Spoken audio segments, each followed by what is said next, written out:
Welcome everybody to the deep dive for June of 2025. I'm going to ask folks that are newish to the Hub Network to unmute, kind of introduce yourselves. Jim Simpkins, and we are starting up a hub in the Roanoke Park area at the very north end of Capitol Hill. Joe Plattenberg. I'm in a hub in Magnolia. Dana, I'm one of the hub volunteers in Admiral. Jared, hubcap, new at Maple Leaf. We are going to talk really quickly about the name of the organization. This topic has been brought up several times by Linda Norland and her committee, the promotion committee. Linda is not feeling well. I'm just going to read her note. At the last hubcap meeting, we talked about the two existing names of the Hub Network, Seattle Emergency Hubs and Seattle Emergency Communication Hubs. And I shared the results of the survey we did. It seemed after the meeting that a choice had already been made, since 2/3 of the 40 or so people who filled out the survey said you used Seattle Emergency Hubs in both written and verbal communications rather than Seattle Emergency Communication Hubs. So 2/3 of us have already dropped the word communication. No other really strong option for a name emerged from our last meeting. I've talked with Cindy and Ann and also with our designers who are doing the branding. And for those of you that are newish, we have secured the services of marketers at UW. We have a student and faculty member who are going to work on this together with us. Our goal is to become less, the word is militant, that's the word I'm thinking of. That's probably not the right word, but our radio symbol that we use as our kind of our logo for the hubs isn't really descriptive of what we do. It's a little bit more technical and militaristic. Thanks, Jeff. Just doesn't really present the right neighborly kind of vibe that we're going for. So the promotion committee really wants to get us a different logo or watermark. We've secured the services of these folks and they are working during the summer. The faculty is doing it pro bono. The student does want to get paid, but they're doing that this summer. So we're in kind of a time crunch. Let's see. I've talked with Cindy and Ann and also with our designers who are doing the branding. Their first job is to design the logo, the colors and look of our brand, and then they will be designing templates for brochures, flyers, and other things. And oh my God, am I excited about that. If no one has serious objections, I'd like to tell the designers to go forward with Seattle Emergency Hubs as our working name for the network. We only have their services for the summer through August, so this can't be put off until later. I'd like to point out here that the name of the organization can carry only so much information. It won't ever tell the whole story about the network. I know some of you already use taglines along with the hub name, and we should have one, but we don't need to choose that today. We can discuss that at a later meeting. We do not need to change any graphic materials now. We don't have to change the brochures, banners, signs, the website, nothing like that has to happen now. We will ask for your input about how you use your current materials and what you'd like to see going forward. But it's not the time to make huge orders of existing brochures either. Certainly no more than to last to the end of the year. This whole project is to make a coherent and flexible system that is inviting to a general audience and looks like it came from a single organization. It'll take time and planning, and we appreciate your patience during this process. So any issues with the naming, going forward with the Seattle Emergency Hubs name? Okay. The only thing that's interesting is that the city uses the word hubs for a couple or three different things. And it's not completely clear our use of the name is harmonious with the city's use. They definitely use it for the resiliency hubs. I don't know of any other group, but I just could be ignorant. And Jeff, I saw your comment. Yeah, the folks that are doing this branding know all about scaling up and vectors and black and white and all that kind of stuff. So we're working with good folks. So the city refers to resilience hubs but that's a project that has not been funded or kicked off yet. They refer to emergency hubs as anything like the pea patches that are not expected to be manned during a disaster, but are places where people could gather. And emergency communication hubs are us. That's what the city's use of the words is. Thank you. Yep. Okay, so swag distribution, just FYI, Cindy and I are trying really hard to get her household emptied out and get all of this stuff out of her home. We have two different kinds of, there are the 4 red backpacks that every hub should get. And I'll tell you quickly where those came from. The University of Washington, at the beginning of the school year, they gave all students these red backpacks, and it had a little bit of food, a little bit of water, radio, Band-Aids, a couple other things in it. That was their emergency kit at the beginning of the year. A lot of these students leave the red backpack there when they exit the dorms. So UW gives it to Seattle's Office of Emergency Management. Office of Emergency Management gave a chunk to Cindy and I to distribute to you guys. So 4 red backpacks go to each hub. In my head, those backpacks should be given to your main volunteers. What should be in there is anything you think you're going to carry to the hub on your way to the hub after a disaster. So maybe you put a little bit more food in there. Maybe you put a little bit more water in there. Maybe you put your hard hat in there, work gloves, whatever it is you want. Stuff your backpack, get it ready to go. That's what you grab on your way to the hub. So 4 backpacks should be coming or have been delivered to all of our hubs. The other thing is straight up swag. It's 4 things: glow sticks, AM/FM radios, crank flashlights, and a hygiene pack that has the whistles and stuff in it. Cindy and I are talking about a distribution day, one in the north, one in the south, and make you guys come to us if you can at all. So Google Group, as many of you know, we don't have a way to put everybody on a distribution list. That system we had broke, so we are moving to Google Groups. Cindy's done a lot of research to figure out, to make sure it works for us. There's a few glitches, but we'll get around it. Anyway, that's coming. So you may get a notice for those I'm pretty confident can handle a Google Group request. You may get the request to join, even though we won't start using it for another month or so. The after action report for Unplugged 2025. This is what we're going to go over: highlights, lessons learned, and stuff moving forward. We wrote a grant, we hired a photographer, and he took some really good pictures. His name is Sean Earhart, and here's just a few of his shots. Our dear Gabrielle, Catherine Keller, and then this lovely person. Really like this one with Frank. That was one of the highlights, was the photographer. Another highlight was the videographer, our own Matt Blank.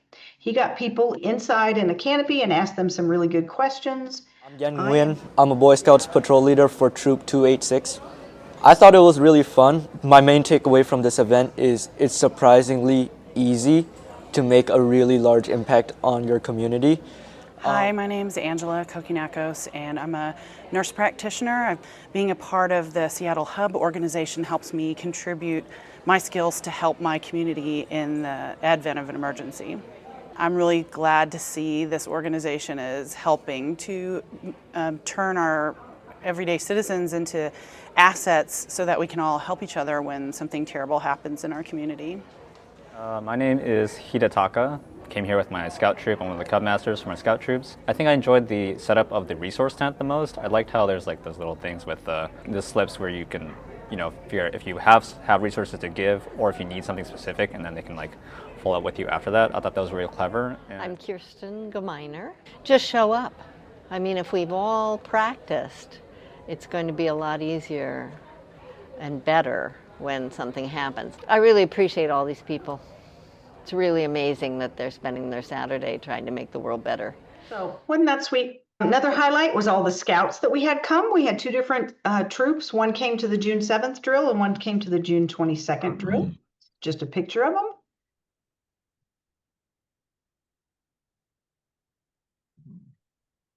And then lessons learned. So here's kind of the meat.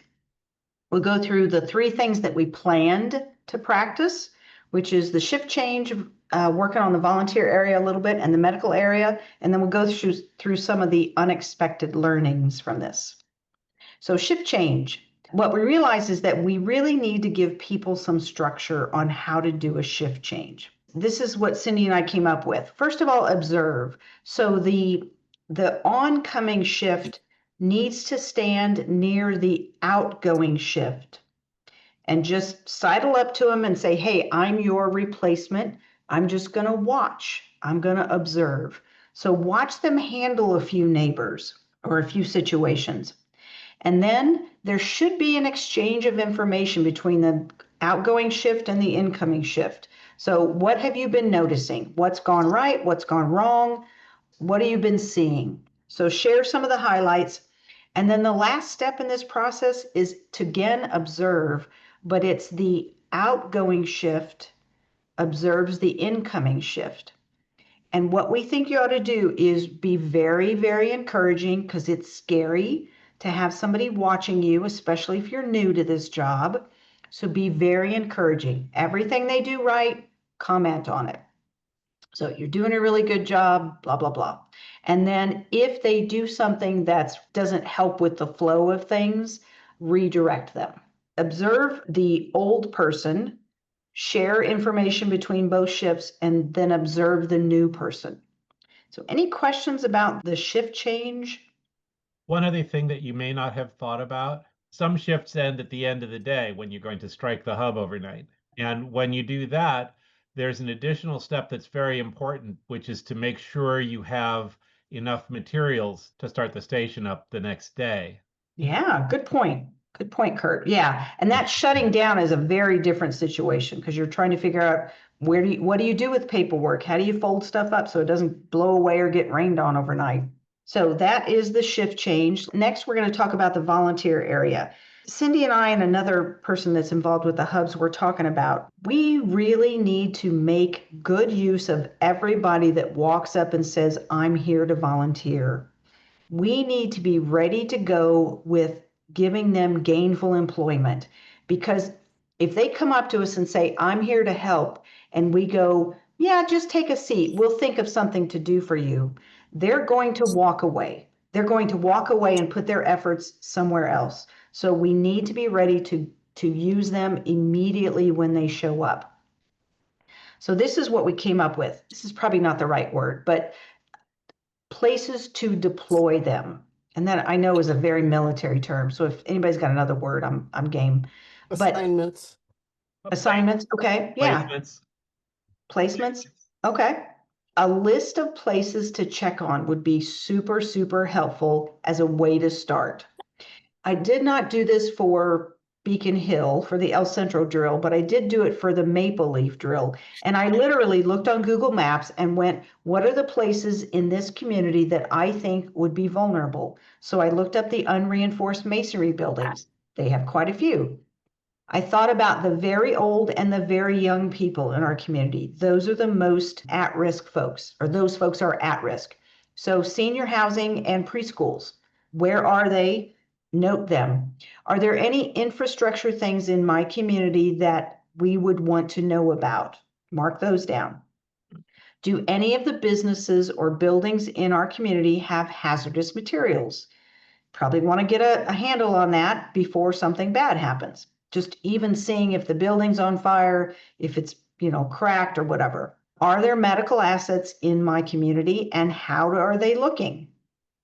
And then checking on places to gather or places to worship, large buildings, schools, whatever. So making a list of these vulnerable places to check on. And this is how I did it for Maple Leaf. Go ahead, Kurt. That last category, the places to gather, what is it you want to know? Are they standing? Basically, was the building open during the disaster, the earthquake, or the cyber attack, or whatever? Is there anybody there that we could communicate with?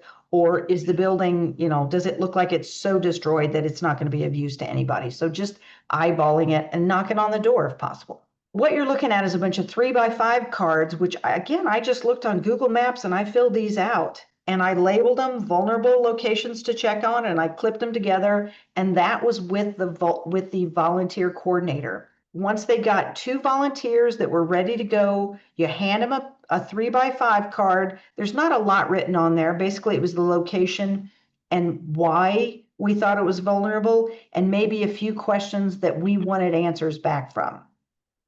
You know, is it on fire? Is the building crushed? Is there anybody there? What does it look like? That kind of stuff. In my head, this 3x5 card goes with the volunteers to wherever we're asking them to check on with a pen so that they can write on the back of the card what they found, who they talked to, the phones are working, the building's crushed, whatever.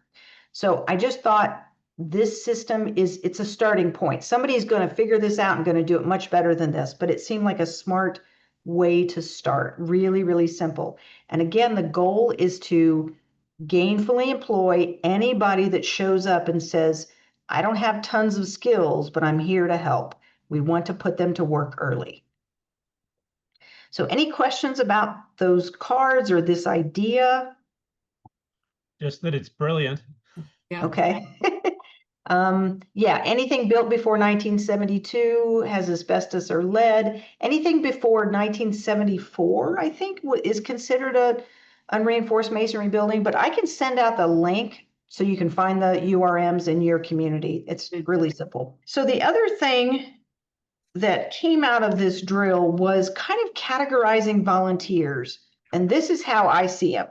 The ones that we can readily deploy, they are out in the community. We have sent them out. The next bucket of volunteers are the people that are standing by, ready to be deployed or sent somewhere. And then the folks that are at home.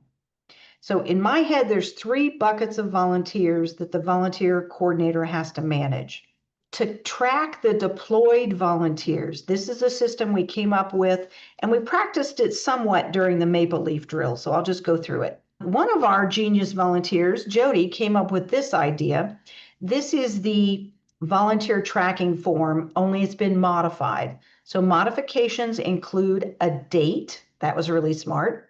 And then Jody came up with this idea. We keep talking about only deploy people in pairs. So she said, make 2 lines for the name. That will encourage the person deploying these people to always send folks in pairs. So first column is where did you send them? Well, here, I'll just go through the slideshow. So I've sent them to the preschool. Here's the volunteers I sent. This is what I want them to do. And the time they left the hub. 2:12.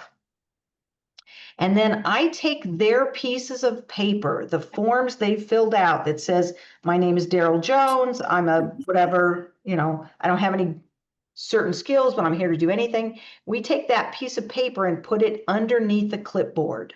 The next 2 people come up and we send them to the senior center, Terrence and Paula.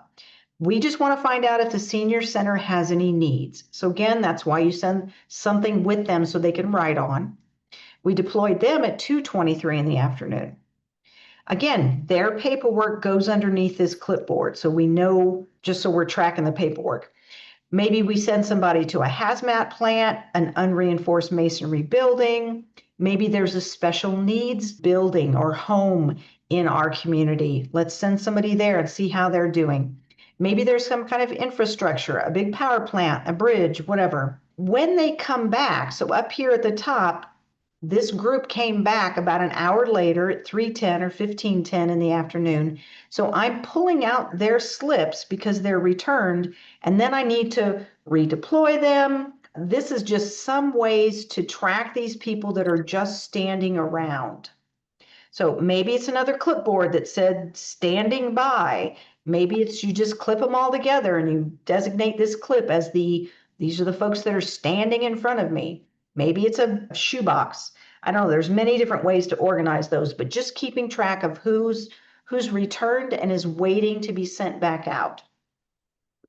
And then that third category of folks that are at home, those are the only ones that go up in the pantry organizers. That's my thinking. So comments? Yeah. And so the results of where the people went that were deployed and come back, where are you going to be putting that information? That's a good one. I hadn't really thought about that because we didn't actually send somebody out and get their feedback. But the volunteer coordinator would have to figure out, what do you do with that feedback? Maybe we need to send more people out. Maybe we just need to get that information to the information board. Maybe we need to talk it over with the hub captain. It really kind of depends on what they come back with, whether there's any follow-up. Go ahead, Erica. So the one about sending volunteers to someplace where there's hazardous materials, I would say we should be really cautious on that one. And that would be more likely if there is a fire station around and you can engage with them first, that we should actually do that. There's too much of a risk of sending people, particularly after an earthquake, into an area that might be hazardous, because certain things can be leaking and you cannot necessarily see them until you are on the ground and dying. Right. Good point. Good point. I'm thinking it's more, the concept is more, some of us have gas stations in our neighborhood. I mean, I don't live in an industrial area, so that's what's in my mind. It's just like, what's the flammable, the big flammable tank in my neighborhood doing? And it'll be interesting if folks can do this. What do you come up with in your community? And then let's talk through, or you as a group talk through, whether or not it makes any sense to go anywhere near there. Maybe it's, you're looking at it through a pair of binoculars from 6 blocks away or something like that. Yeah, yeah. It's a good point, Erica. South Park, which are in the West Seattle part, they have a mixture, and they're going to have some industrial in there. Excellent. Yeah. So it's really, I like the idea of pushing folks to identify hazards in their area, hazards and vulnerable populations. During an emergency, will the fire stations have a residual manned presence, or will they be empty because the fire trucks are all out and about? I think the answer is it's empty, but go ahead, Cindy. It is pretty much empty. And if there is someone in there, they're not opening the door, because it's not just us knocking on the door. It's going to be everybody who doesn't know about the hubs and is going to the fire station, because that's all they know about. They're not going to be very public facing, at least certainly not in the first day, while they're just trying to grasp what's going on and working the priorities that the downtown, command center is sending them. And if we get to do another exercise with the fire department, I encourage all of you to participate in that, because you get to go inside the fire department and they'll tell you exactly what is going to happen. Checking on places would also be a good place to deploy a bicycle team 2 at a time, because they could cover a route, and do it more efficiently. Yes. Yeah. Good point. Yeah, that is a good idea, Jeff. It's in the chat. Send somebody to the local fire station and have them direct people to us. Something to think about is, once you've listed all these places and put them on 3x5 cards or whatever it is you're going to use, you might want to prioritize them. Especially if it's, a Saturday night. I don't know that running by a preschool is really necessary as much as maybe some other place. So think about priorities. We are continuing on. Those 3 different types of volunteers and how to keep them gainfully employed. We talked about, yes. There was a comment in from Catherine, and we don't organize people to go out and fight fires. We know there are trained firefighters chomping at the bit to do that. Yeah. We would organize people to go run evacuations ahead of the fire. Yeah. 1 block over, the wind's blowing this direction, knock on doors and get them out. Yeah. Help people out of apartment buildings. So we talked about the clipboard idea of tracking who is out in your community. The other thing that's really good about that form is it's easy to tell who hasn't come back. And that's definitely something you would talk about in your shift change with the next volunteer coordinator. Maybe on the form, instead of putting senior center here, maybe you put senior center down a couple lines so that you've got room to write everybody's name if you're supposed to be sending 5 or 6 people here. Yeah, I saw that on the form as you were presenting it, and I pictured that if it was more than 2, You just take up more lines Yeah, and indicate that's one single task. right, right. We just figured this out right now. Okay, let's talk about the medical area. That is an area we set up this time. The thing I really wanted to push was the logistics of setting up a medical area, not delivering medical care, because that's not something we're poised to teach people. If you don't have first aid going into this disaster, we're not going to teach you how to be nurses or doctors. So anyway, the logistics of setting it up. And really that means taking the assets that we have collected, those medical people or those medical supplies, and getting them transferred to another area of the hub. So people and things, how do we do that? This is what I did on my shift, and I think they did this on the medical tent in the first drill, the June 7th drill, was basically just took this whole thing out of the volunteer coordinator, because these are all medical skills that people have, took this whole thing and pulled it over to the medical tent. This was easy. A little bit more difficult to figure out how to pull out resources from the resource area. One thing that kept coming up, and I just wanted to address it, the question was, why would you deal with animal care over in the medical tent? And it makes perfect sense to me, because a lot of times the care is very similar. I don't know why you wouldn't pull your vets and your vet techs in to help the entire effort, but I'm going to stop sharing and see if I'm crazy. That's just how my head thinks. Not crazy. Good, thank you. The other thing that not crazy. Yeah, Okay. veterinarians are going to be over in the medical tent, because if there's no animals, they're working on people. So it makes more sense to have all the skills in one place, depending on the priority of what you need to work on. Okay, so this isn't that shocking. I just had some people go, why would you do that? Okay. So maybe you want to relabel it as veterinary expertise, because I didn't know what that meant. Animal care. I didn't know if that meant I was supposed to find an animal, babysit an animal, or what. Yeah, vet care might be better. Yeah. It doesn't mean dog walkers.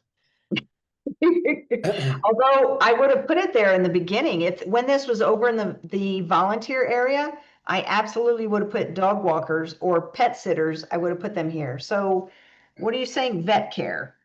I just have a question generally about animal care. Are we trying to address the issues that a person may have as a result of their animal in distress? Or are we going to be looking after people's pets? Go ahead. Remember the lessons from Katrina, right? People did not evacuate and died because they could not take their pet to the shelter. Okay. So for many people, pets are probably more important than their kids, right? And all we can do is say, somebody has come and we have enough, all the humans are taken care of, and we have people who either only want to work on pets, can only work on pets, right? There's some people not medically certified for other things. And maybe we don't, but check back and we'll put the word out, and hopefully someone can help with the pets. So we can't tell people, no, you cannot bring your pet. We can just tell them, if somebody has shown up and the priorities work out, that we can match you. I think that animal care should be in one place, and the other term could be animal medicine, to differentiate between pet food and a broken leg or something. Well, pet food is a resource, Jody, so that would go in the resource. Yeah. Right, but if you just say animal care, right, that can be interpreted as meaning food, etc. So Okay. I think that there needs to be a different term for the part that is under medical. Okay. You're all bringing up really good points, and I've got a slide at the end that will help with a lot of this. If you go back a couple slides where you had a pocket sheet that had skills, but also had have need. Yeah, that. Mm-hmm. And this would be in the volunteer area? This was stolen from the volunteer area to stand up the medical area. Right. So I'm curious what the need pockets would be. Like someone comes to the hub before the medical tent is set up. So somebody comes to the hub and they have, to stay on the animal case, they have an animal with a wound. And you don't have any vets in the neighborhood that have come forward yet, or anybody that might address it. Are you suggesting here that we would record their need for animal care? And I believe so. and And Jim, a lot of this is going to be up for discussion in a follow-up deep dive, because I'm not sure we always have tracked needs for skilled people. right. So yeah. And Yeah, to wait, me, wait. that So, kind of so opens up a big door. well, but there's other things like a nursing home is losing its staff because they've left, and the 3 that are left are saying, please send us anybody who can help us with 40 senior people. You know, we just need to know that that need is out there. Yeah, and I've been thinking of it more in that case, having a services needed process. But Let's not talk further, Jim. I don't see the difference between what you're talking about and filling these out. But skills and services are the same. Well, but like your example, Cindy, it's more of a big need versus if somebody needs a skill that we don't have, that hasn't been identified yet. My thinking is we tell them to come back the next day or come back later. yeah, and Jim, I think we're gonna get to the point where we talk about that kind of nuanced messaging coming up, because that sort of came up in the drill. So Yeah. hold your good thoughts. Yeah, and then there's always the dilemma of when that skill comes to the hub, how do you connect them to the Yeah. person who needs it? And also, do they need it still? Right. Yeah. All right. So lots to come on the whole volunteer thing. We're getting there. In my case, I just grab the pantry organizer and pull it over to the medical area. This was probably the more interesting part, was modifying the hub flow. Whoever's standing up the medical area needs to talk to the hub manager about, hey, I want to do this. This is where I'm going to do it. This is what I'm going to need from you, blah, blah, blah. And then the hub manager needs to tell everybody that this has happened. So hopefully you're all fairly familiar with this graphic. This is the neighbor and the greeter are talking. The greeter sends them to one of our 4 canopies. This is how I think it should happen when you stand up a medical area. So somebody shows up and says, hey, I'm going to take over medical because it looks like we need it, and I'm going to do it here, and I'm talking this over with the hub manager. What's the best place? And the hub manager is going to have to tell this person, based on our thinking, this is the best place for this, whether it's right next to the hub or 6 blocks away or whatever. More than likely, unless this medical person has trained with you, they're not going to know how the hub works and how to integrate. They're just going to be thinking, I'm a doctor, I'm a nurse, I know how to treat patients. There's this whole piece of logistics behind this that somebody's going to have to talk to them about. So I think it needs to be the hub manager. These guys are having a conversation. When this is set up, when medical is ready to go, the hub manager, first of all, needs to tell the greeter, because the flow changes. Medical is now up and running. Greeters send them straight to the medical tent. I was working in the medical tent and everybody was showing up saying, I'm a healthcare provider, I'm here to help, but they were showing up with pieces of paper already filled out. And what we found out was the greeter didn't realize they could bypass the volunteer tent and come straight to us. So actually, I think our medical folks went to the message taker first, and then the volunteer person, and then they got to medical. So not super efficient. Anyway, the greeter needs to know the process, whatever it is. Send them to the message taker or send them straight to medical. The next thing the hub manager needs to do is tell these 4 areas that the medical area is up and running. And then really the info manager and the medical folks, these 2 need to be talking. Go ahead, Jody. I think the hub manager should have an instruction sheet about how to vet the first couple medical people that show up, because we at Ballard Commons Park had someone who came and took over one of the tents thinking that he knew how it should be done. And he had no basis for doing that. Were they So if the hub manager at least had some process for vetting the first person, and then they could run the medical tent. But I would hate to see that happen at the medical tent, especially. And Jody, is your concern that they're not truly a healthcare provider, or they have no idea how to run a healthcare tent? That they're not really a healthcare provider. Okay, we will address that at somehow. I don't know how.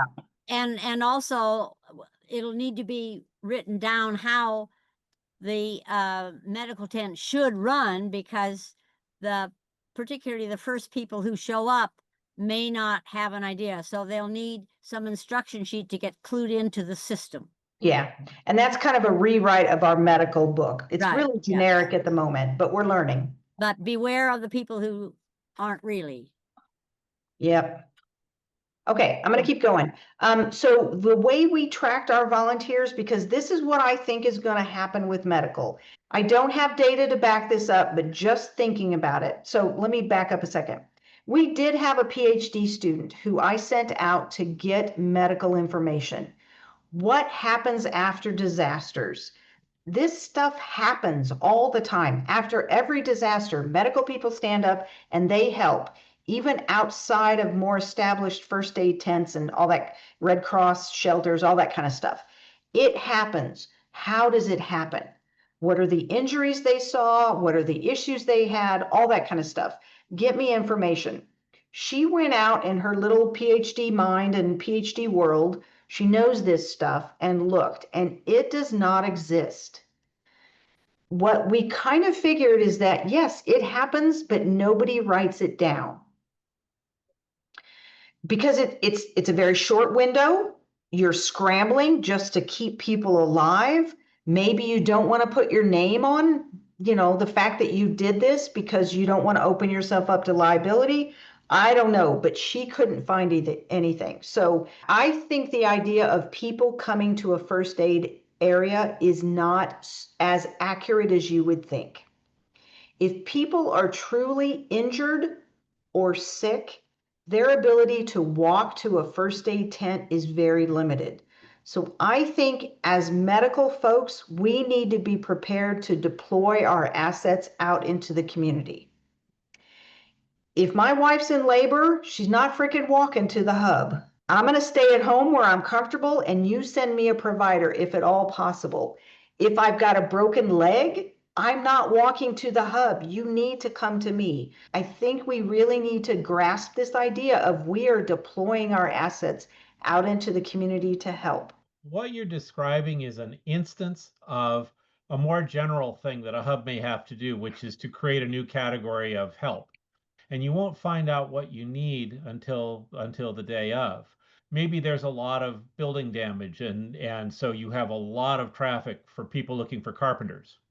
So maybe you're building a carpenter tent instead of a medical tent. Think of your medical tent as an instance of the process of creating a new category of flow in your hub. Our greeter station has a sign on it that says the hub is not a soup kitchen or first aid station. And we'll have to change that once it's the first aid station. Yeah. So there is this general thing called adding a new category of service. And staying flexible. Yeah. For the medical area, we deployed our medical assets the same way the volunteer area did, with the whole clipboard. We sign them out, we sign them back in, the whole deal.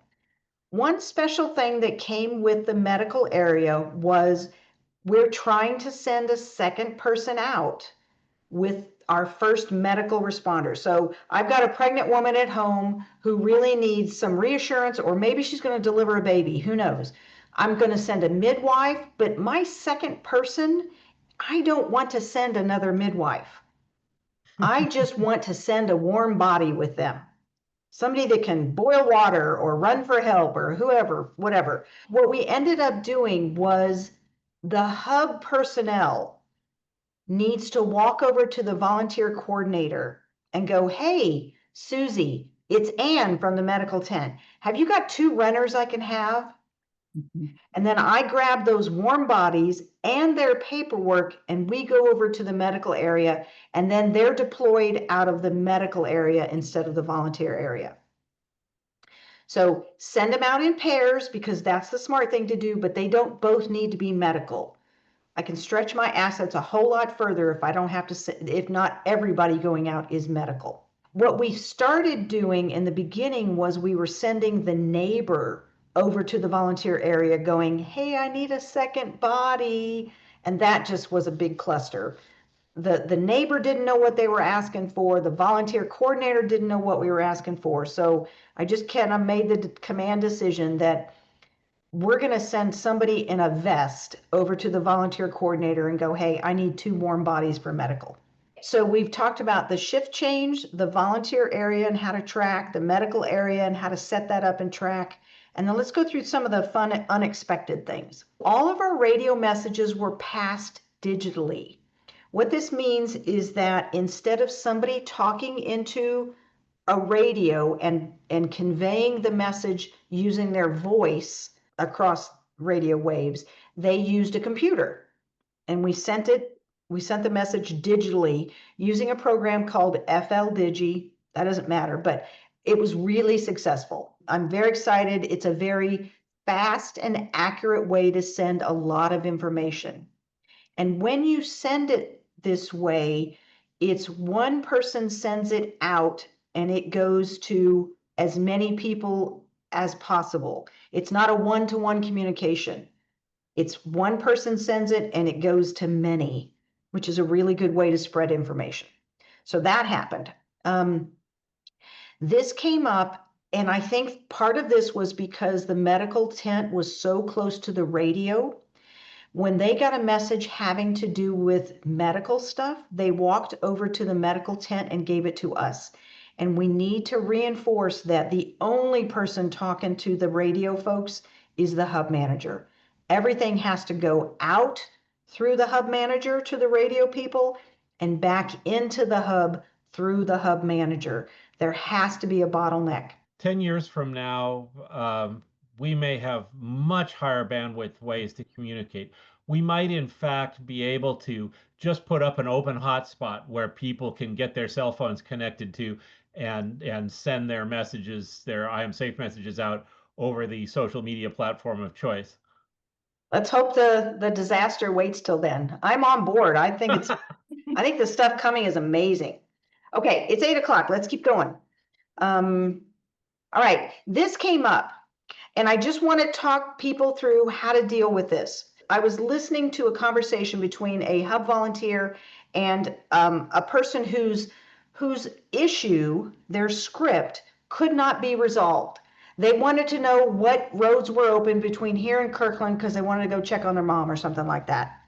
And I saw the hub volunteer twist themselves into knots trying to answer this person's question. And I just want to say, to tell somebody to check back later is okay. We do not and cannot kill ourselves to answer every one of these requests, especially if it's not a crisis. Another issue was, I'm going to have to open a vial of insulin in 2 days, and I know I have to keep it cold. How can I do that? Well, we didn't have any information on refrigerators at that point. So, and the volunteer did a really good job. It was go to the education area and see if there's ways for you to keep your insulin cold without a refrigerator. And the second thing is come back tomorrow and ask the same question. We're not going to go to your house and tell you the answer. We're not even going to take down your question. Come back. If you're ambulatory, come back. So I'm giving you permission to tell people, please, we don't have that information. Come back tomorrow. Maybe we'll have it. All right. Lost and found. This came up in the drill. And Cindy kind of brought me back to reality. This is the way lost and found used to be. It used to be very much a unsupervised area. kind of like bulletin boards in train stations a million years ago, where you used to post messages to fellow travelers and hoping, you know, they got your message because it was tacked to a push pin board or whatever. But lost and found pets. Let's just start there. Lost and found pets is not something we need to manage. Ideally, we offer a board, a smooth surface, something like that to the community and go post your stuff up here, and you guys, the community, figures it out. We don't have the bandwidth to make matches between dogs and cats. I mean, between dogs and dogs. So anyway, think about getting yourself out of the business of tracking lost and found pets. Self-serve area. Yeah, self-serve. It's something the community can do. The volunteer area. Somebody made this suggestion. I thought it was really good. So in the skills area, splitting up transportation versus cyclists and bikes. Transportation in my head, and maybe there's a better word for this, is the roads are clear enough. I can drive. I've got a car. I will take you to the hospital or across, 520 to check on your whatever. So maybe there's a better word than transportation, but I think it was Jody that brought this up. These two categories ought to be split up because they are not the same thing. I'm going to keep going. Somebody mentioned, this is a good idea, but I don't think it's very practical, of having a Polaroid camera in the hub box. I don't think it's going to withstand the heat, but it would help with the lost and found pets.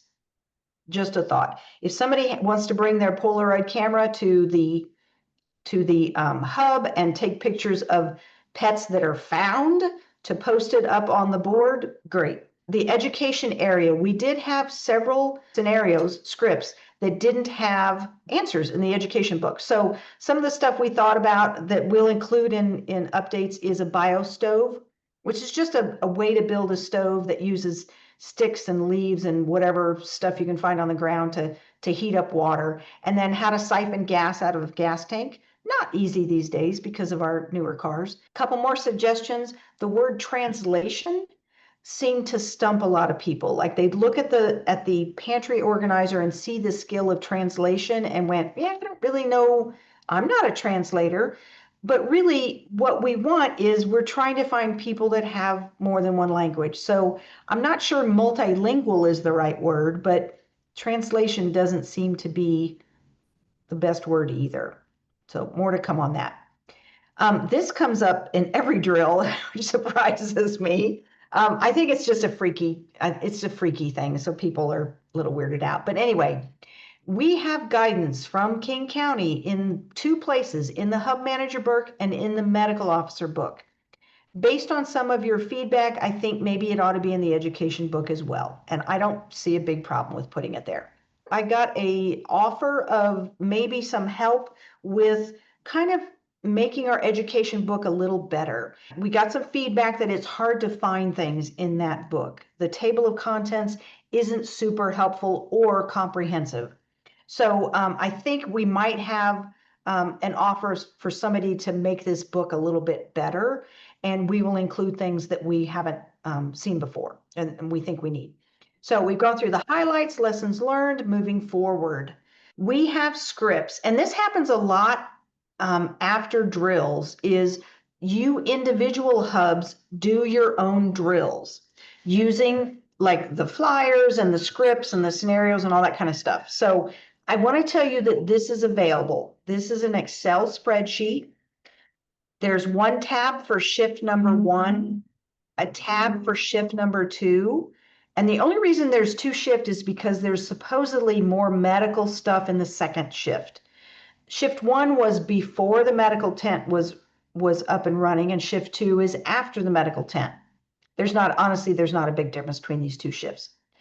Also on this spreadsheet is pre-staged information because our drill did not start on day 1 of the disaster. So this is an example of some stuff you could put up on your whiteboards for your drill. And then this is some of the radio traffic that we had coming in.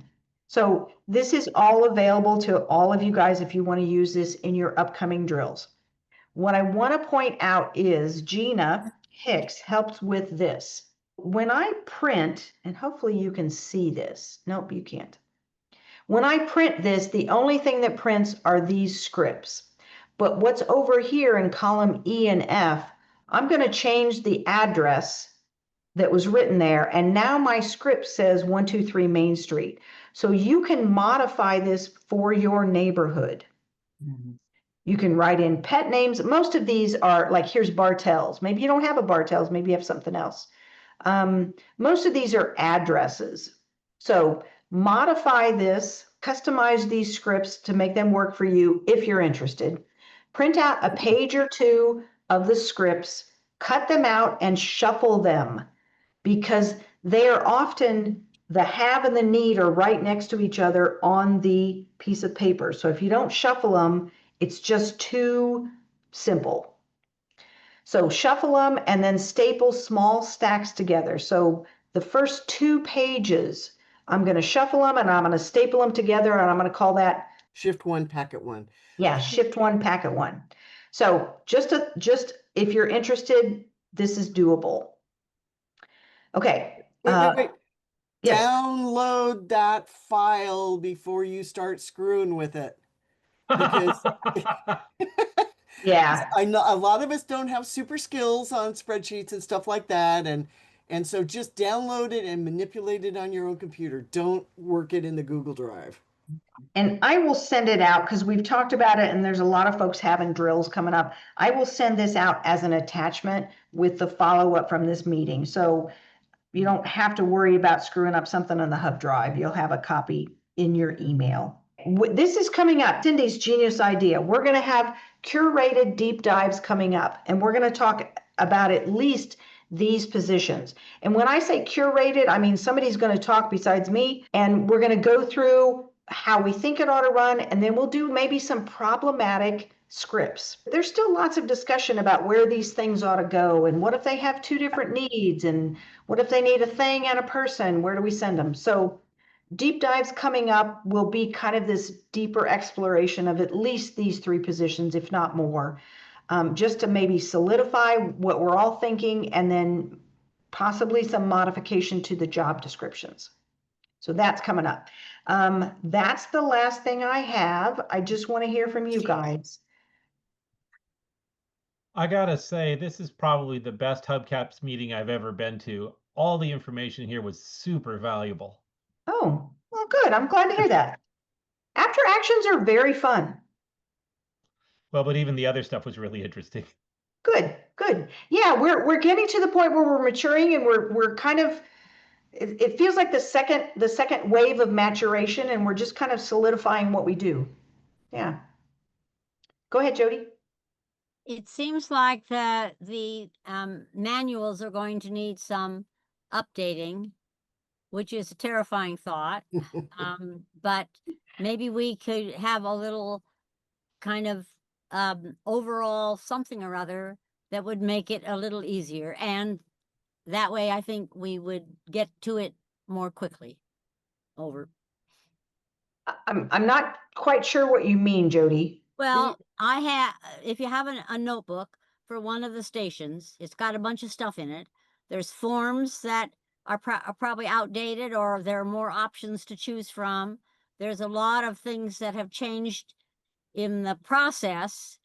I don't imagine all of us have updated our notebooks at the same time, so there's going to be a lot of variation about what's in them now. So I'm trying to think of some way that we could make the updating the notebooks more feasible, so we don't just keep putting it off. Not speaking personally, of course, but in my world, so maybe if there were something online that had, okay, these are the pages you should have. That's horrible. I don't know. We should just give you all new sets. Yeah, I really think just a total swap is probably the smart way to go, but we'll see. That would be lovely. Yeah. For example, every job description should have a change of shift section. Yeah. Thanks. Okay, go ahead, Erica. Yeah, I thought we were going somewhere different with this because I thought Jody was mentioning like the fact that, you know, doing the updating can get a little cumbersome. And it's like, what I was gonna say is if, you know, if we want something where we're trying to update a bunch of books and we're trying to be like consistent with like shift change or something. In my world, in the tech world, we refer to these like doing like a dedicated like hour or two as a hackathon, where it's just like a bunch of people come in, we time box it, and we all work on the same project together. Ooh, I like that. I realize we don't really have a way in the resource tent to say, we could really use the following 5 items. Yeah. A sign that says that, or there's often a need for, and like diapers, if you didn't have kids, you might not think diapers would be an item that people really need, right? It might not be the first thing that comes to mind versus food and water and batteries. So just maybe that's just a piece of paper, and when people come in, we point them towards that, or maybe when there's a slow time, we go around and talk to people. But I realized we didn't have a way to highlight the things that were needs because they were hiding in those little spots. Right. Yeah. So I'll share that. I really like that. That's a really good idea. I just want to add that in some places we should have options. This is 3 different ways that different places are doing it. Yes. So we have choices. We heard you loud and clear when we were talking about the thought group. And I don't mean you, Jody. I mean the whole group. Yeah. We are not mandating how people do it. We are giving you some options and telling you what we think would work and modify at will. Okay. Any other last minute things? Did everybody see Jeff's profile in the Seattle Times? It was great.